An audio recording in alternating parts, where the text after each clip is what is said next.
They say it never happened. They say you're too sensitive. They say you're twisting it. And for a fraction of a second, you almost believe them. That moment of doubt is the exploit. Gaslighting only lands when there is no firewall installed. There is a version of you that hasn't been born yet. A version so cold, so certain of his own perception, that when someone tries to rewrite reality, he doesn't argue. He doesn't even flinch. He simply knows. And that knowing is a wall they cannot climb.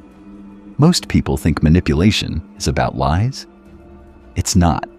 It's about erosion.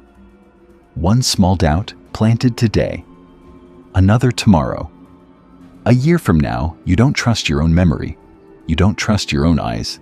You have become the curator of their version of reality, and you're paying them for the privilege. Machiavelli warned us that men are so simple of mind and so much dominated by their immediate needs that a deceitful man will always find plenty of people who are ready to be deceived. He wasn't writing about strangers.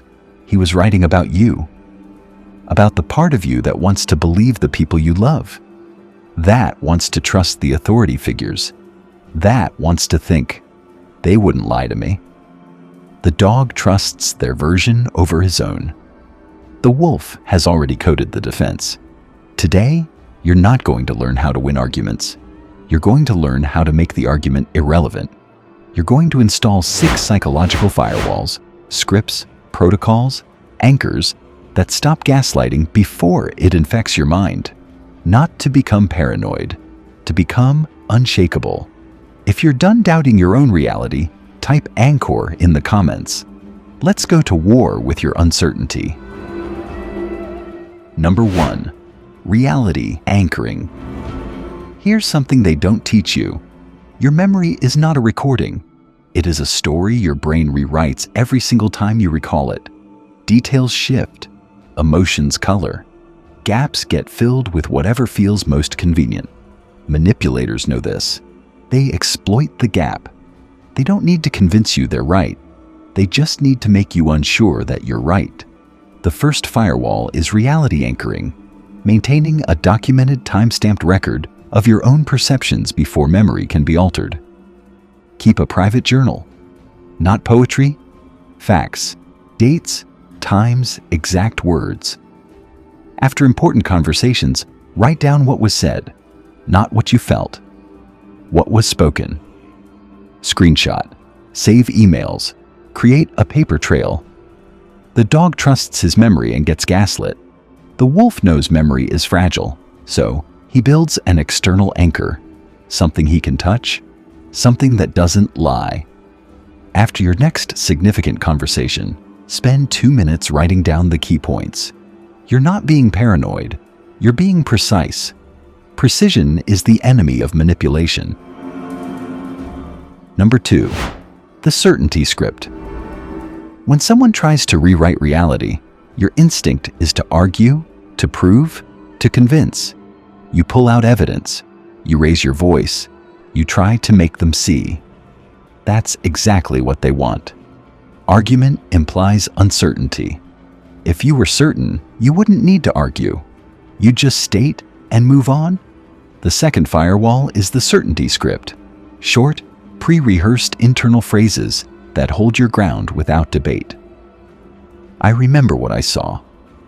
That's not how it happened. I trust my perception.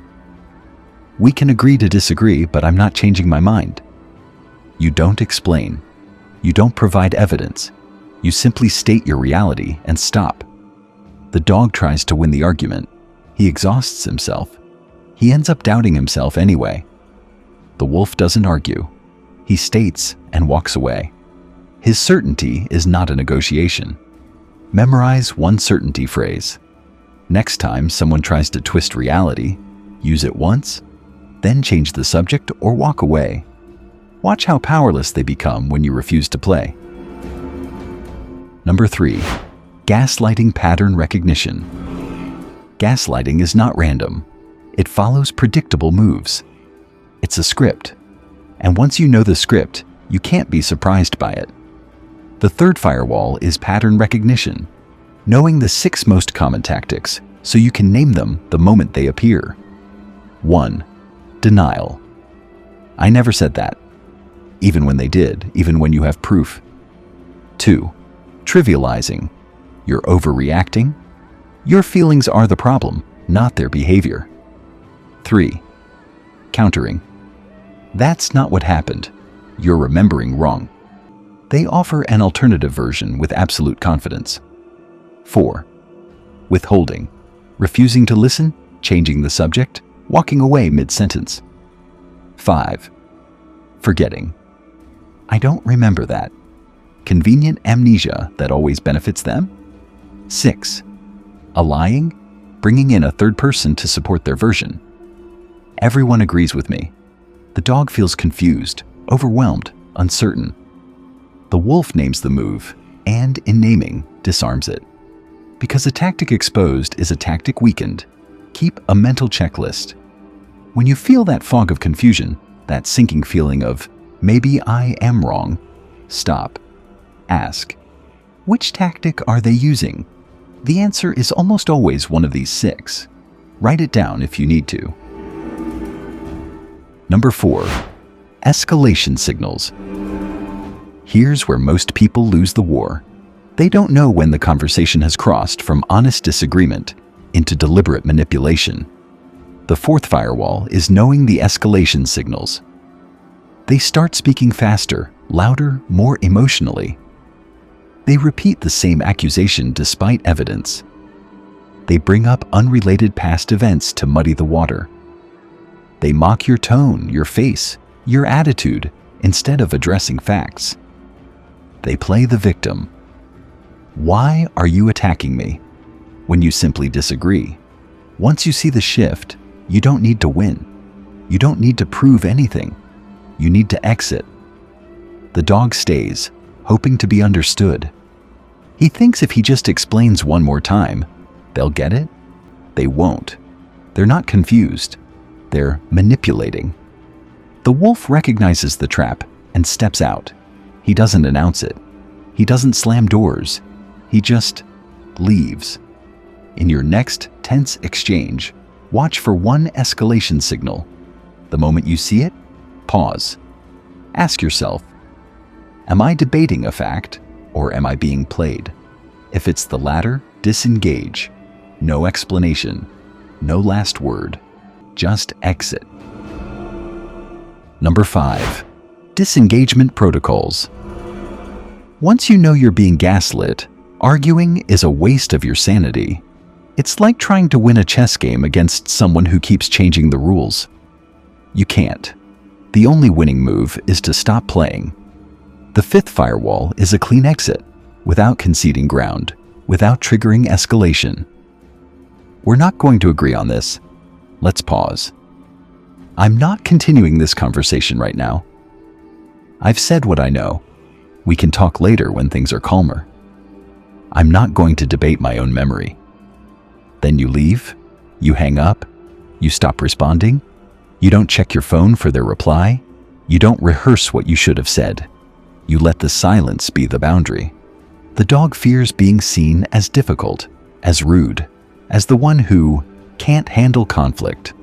The wolf knows that staying in a gaslighting conversation is self-harm. He protects his mind the way he would protect his body. Identify one relationship where gaslighting happens regularly. The next time it starts, use a disengagement protocol. Leave the room. End the call. Protect your mind. Notice how the world doesn't end. Notice how much lighter you feel. Number 6. Post-episode recovery. Gaslighting doesn't end when the conversation ends. It lingers. It whispers. It makes you doubt yourself for days. The 6th firewall is post-episode recovery, rebuilding personal clarity after the attack. Reread your journal. See the facts you recorded. Your hand wrote them when you were calm. Trust that version.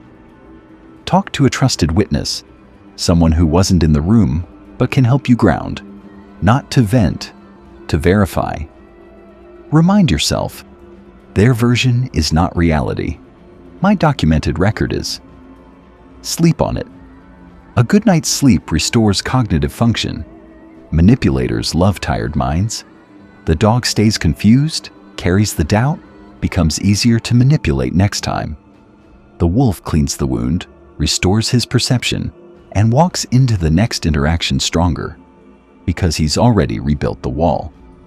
After any gaslighting incident, spend 10 minutes alone reviewing your notes. Re-establish your grip on what actually happened. Don't let their version become your memory. Your memory is yours. Defend it.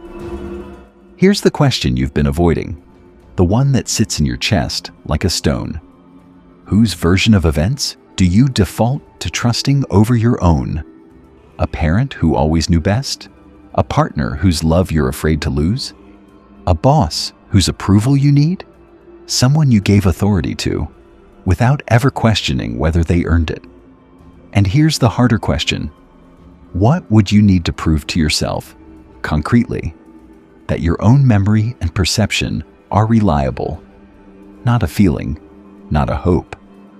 Evidence. The dog avoids this question because the answer is uncomfortable. It means admitting you've been outsourcing your reality. The wolf answers it because clarity is the foundation of the firewall. And without clarity, you're just building walls on sand. This week, pick one firewall and install it. Just one. Maybe you start a journal. Maybe you memorize a certainty script. Maybe you practice disengaging from one gaslighting conversation. Maybe you finally ask yourself whose version you've been trusting. You're not trying to become paranoid. You're not trying to become cold. You're trying to become so certain of your own perception that their words become background noise, irrelevant, powerless, unable to reach you. That's the goal. Not to win, to be unwinnable. In the next video, we move from defending your mind to controlling your presence, the distance lever. Because once you know what's real, the next step is learning when to withdraw and watch them chase. The dog trusts their version. The wolf codes the defense. Type anchor in the comments if you're ready to stop doubting your own mind. One word. That's the wall. This content is for educational awareness to help you recognize and defend against psychological manipulation. We do not encourage paranoia or false accusation. Note that dog and wolf are mindsets, not people.